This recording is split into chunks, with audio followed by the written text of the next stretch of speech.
What's up YouTube? Capital G here, and the gyms are back. We got some gym night action for you guys to check out. Not any of those FTK gym night shenanigans. This is how gym nights are 100% supposed to be played. I love the gyms. Gym nights are one of my favorite archetypes. I have like almost all the cards IRL. I don't own any Brilliant Fusions, but that was before the card like got reprinted, and now it's not nearly as cheap. But I got like Lady Brilliant Diamonds, Master Diamonds, Absorb Fusion, all of them in like ultra rare. Lady Brilliant Diamond, one of my favorite cards. And I was so happy when Gym Nights got a Link Monster, and the fact that Phantom Quartz is so good, that's something that Gym Nights definitely needed, because it allows you to do what you weren't really going to be able to do under Master Rule 4. It allows you to essentially just spam your Gym Nights, make Lady Brilliant Diamond extremely easily, and you know, it has a Rhoda built into it. It has basically like a reverse Miracle Fusion built into the card. Such a fantastic card, and it lets this card, Gem Armadillo, which randomly is not a Gym Knight, it gives it a whole lot of utility. Now, he's combined this with Thunder Dragons, which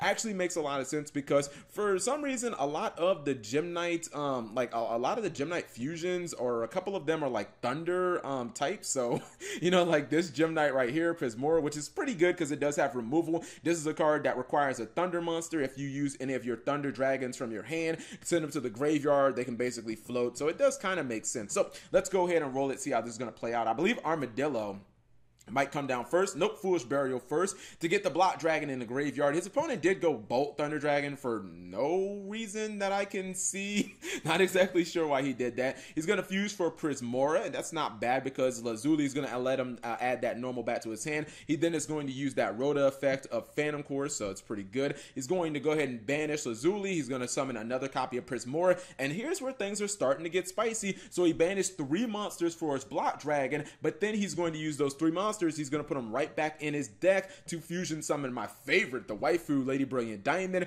And this is good because once he gets Blood Dragon off the field, he's going to get like a billion cards added to his hand. So he is going, this was a play I did not think of, right? So what he did was, he actually used the Prismora to go into Thunder Dragon Lord, and that's amazing because you essentially are now getting some type of disruption during your opponent's turn, and he still has a copy of the Thunder Dragon Origin to activate the Thunder Dragon Lord. So it's looking pretty good. He's going to go to Summon Sorceress since Blood Dragon hit the graveyard. He's adding 3 more monsters to his hand. If you get to add 3 rock monsters that equal up to level 8, so he adds a 3, or a 3, a 1, and a 4. I think I did that in reverse, but you guys understand what I mean. And this gives him fuel to continue to go off, and that's pretty cool because he activates Summon Sorceress. He's using the effect based on the Thunder Dragon Lord. This means he gets a Bestial straight from his deck, and he's not going to run out of resources anytime soon. He's spamming those Prismoras, and now he's going to go for Saryuja Skull Dread. Doesn't have enough materials to make the draw effect, but it's still pretty good. He's going to summon Super Bolt off the Thunder Dragon Origin, and look at his final field. This is pretty damn amazing. This is basically how Gym Knights were supposed to play. If you were going second, like, this is easily an OTK field. I don't know the damage off the top of my head because I'm not a math wizard, but this is probably, I mean, almost everything on the board is around 3,000-ish, so this would probably be around 14,000 damage, 14,000, somewhere around there.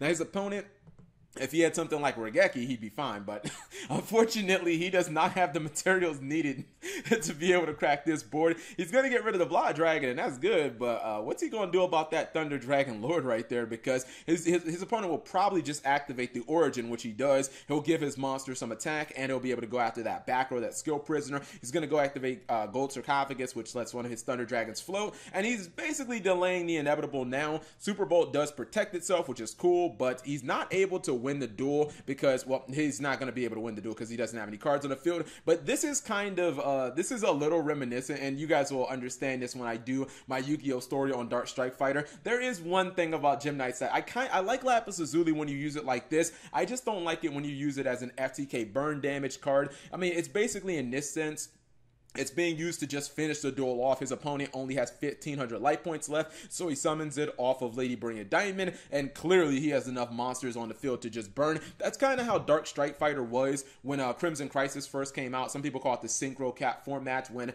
every deck in Yu-Gi-Oh could basically make like level 7 synchros, and if you were ever under like 4,000 life points in that format, and main phase 2, your opponent would just throw all their monsters at you, and they would just end up OTKing you with the burn damage from Dark Strike Fighter. In case you guys ever wonder why that card got banned and then ultimately errated. But that'll be in the Yu-Gi-Oh story whenever I end up making that. But this was actually a pretty spicy duel, and I kind of like the way that he played Gem Knights in this duel. Combining it with Thunder Dragons made a lot of sense. He was able to summon the Prismora a bunch of times at the same time.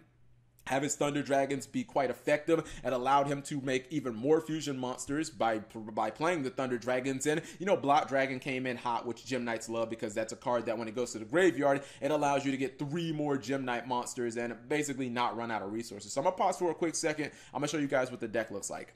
So here's what the deck looks like on paper, as you might expect, because it's a Gem Knight build. There's not going to be much of an emphasis on like defense, so you know, no hand traps, no copies of any trap cards. Although I do think if you were going to run one card that kind of served as the defensive card, whether it be a hand trap or a defensive actual like trap evenly match or something like that, I would probably go for something like Impermanence, just because it can be used from the hand. Your opponent can't hit it with like the Dolphin or, you know, Called by the Grave or something like that. So I feel like Impermanence is probably the most useful. Cards like Foolish Burial are really good in this deck because you can send your Block Dragon to the graveyard. You can send your Thunder Dragons to the graveyard if you need those. Goat Sarcophagus is starting to be really, really popular because of all of these decks splashing the Thunder Dragons. It just activates any of them. And then also in a couple of turns, if you haven't won already, you get the Thunder Dragon as well. Obviously, you have your power cards like your Brilliant Fusion, Unexpected Die is kind of like a little mini Rescue Rabbit. It just gets you